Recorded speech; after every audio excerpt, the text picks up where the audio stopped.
ఓం శ్రీమాత్రే నమః. కామకళ ముఖం బిందుం కృత్వా కుచయుగమదస్తస్య తతదో హరార్థం జాయధ్యో హరమహిషి తే మన్మథకలాం ససద్య సంక్షోభం నయతి వనితా ఇత్యతి లఘు త్రిలోకిమప్యాసు భ్రమయతిర్హవిందుస్తనయుగాం. పద్యము.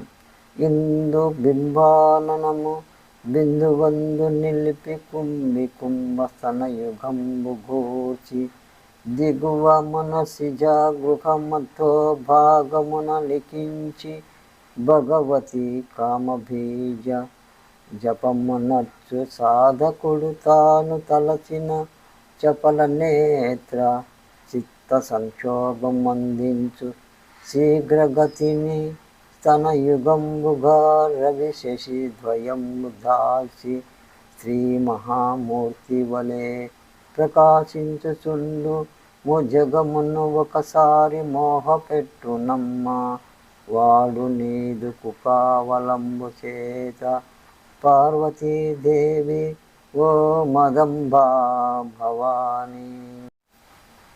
వ్యాఖ్య. అమ్మ భవాని వరదాయిని.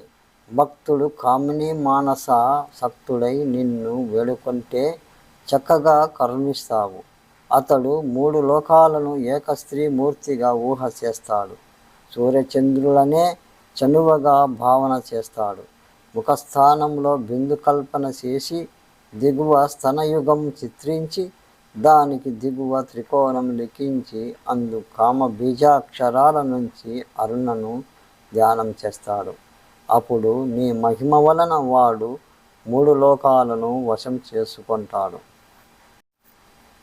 యా విద్యా శివకేశవాది జనని యా వై జగన్మోహిని యా బ్రహ్మాది పిపిలికాంత జగదానందైక సందాయిని యా పంచప్రణద్వి రేపదలిని యా చిత్కళామాలిని సా పాయాత్ పరదేవత భగవతి శ్రీరాజరాజేశ్వరి.